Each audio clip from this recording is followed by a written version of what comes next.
Hi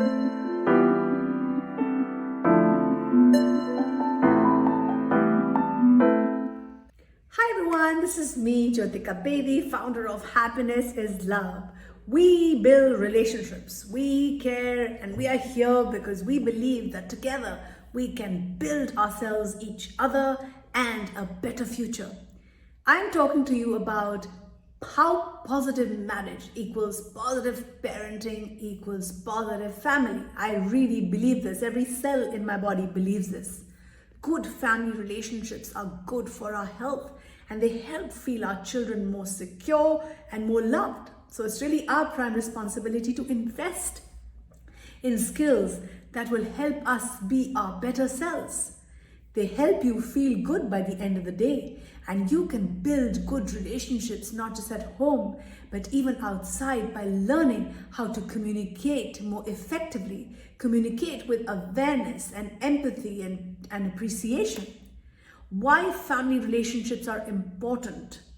Good family relationships are enjoyable for their own sake. It's good for our health, it's good for our well-being, it's good for our happiness. But good family relationships are important for many other reasons as well. They make our children feel more cared for, which helps their brain develop. Did you know that? It can help to overcome difficulties with children's eating, sleeping, learning, and behavior. It makes it easier for your family to solve problems and resolve conflicts. It helps you and your children respect differences of opinion as your children develop to be more independent adults. It gives children the skills they need to build healthy relationships of their own. This is why it's always worth looking at the relationships you share with your children and other family members and thinking about how you can improve them, because the work really has to be done by us. It starts with you and me. As a parent, I'm here to tell you, you are doing the best you can. Pat yourself on the back. Probably you're juggling a lot with work, friends, household chores, management, and more. But even for the busiest of us parents, there are plenty of easy things we can do to develop stronger bonds. Good family relationships are a very important part of strong families' ecosystem. Strong families grow from love, security, communication, connection, and few rules and important routines too. Quality time and family relationships are so important. Quality family time can happen anywhere. It's about making the most of the time you spend together. Here are some ways you can make quality time fun for your family. Use everyday time to talk, to laugh, to share. For example, meal times can all be about what was the best part of the day? Did you meet someone interesting or crack a joke? And car travel can be great fun too to catch up on the day. Have one-on-one chats with each family member to strengthen the individual bond. It can just be 5 minutes before your child goes to bed. I have 3, so I make sure just 2 minutes before I go to bed, I hug them, I kiss them, I tell them that I love them. Set aside time with your spouse, if you have one. It can be a good idea to explain to your children that it's good for your relationships so that they see that you model good quality relationship with each other. Do regular fun things as a family. This can be simple as playing soccer together, going to the park, playing on the swings, making sure that you play board games every week. Make decisions together on special occasions like birthdays and celebrations. My twin daughters are about to have their birthday. They are Christmas babies and I've asked them to plan their birthday, curate the food menu and think of the fun activities and games they want to play with their friends.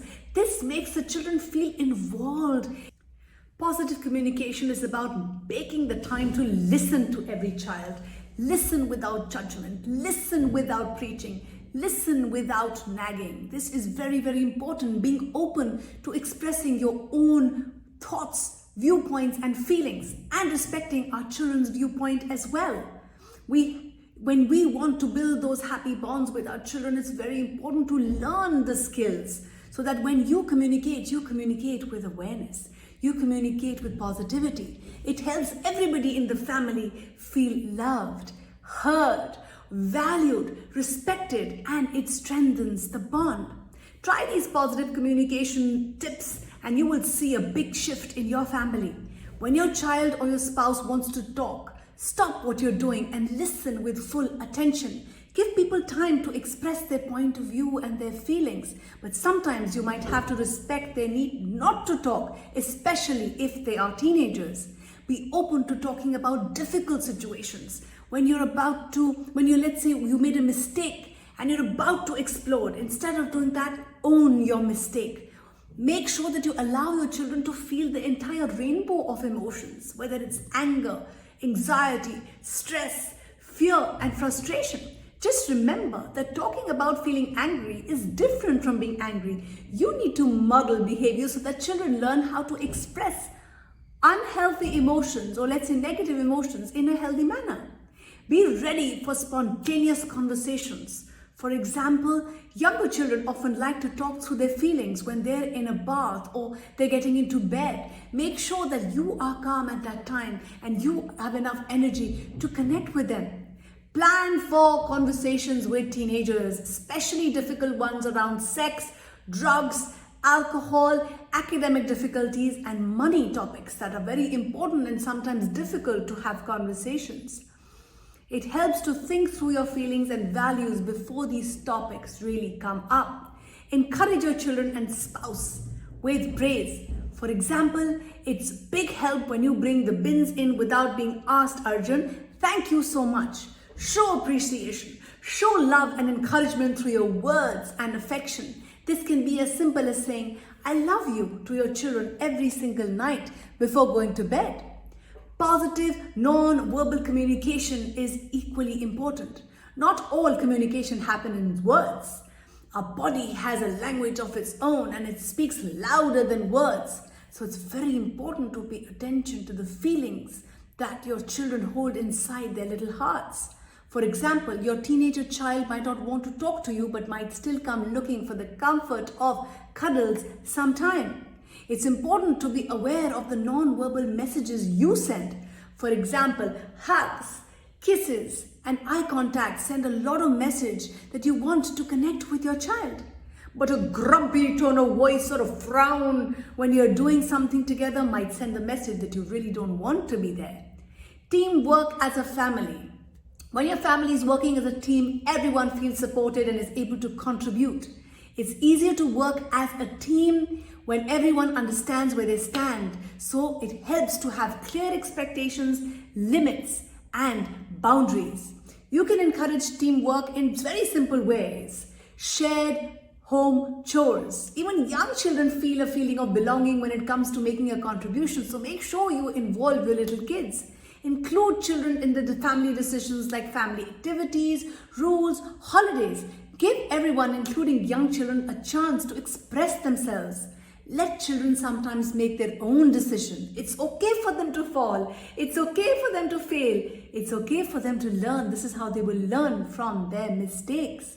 Create family rules that you clearly let your family know, and make sure that in your house you have rules where everyone respects one another. Rules like these help family members to get along with one another.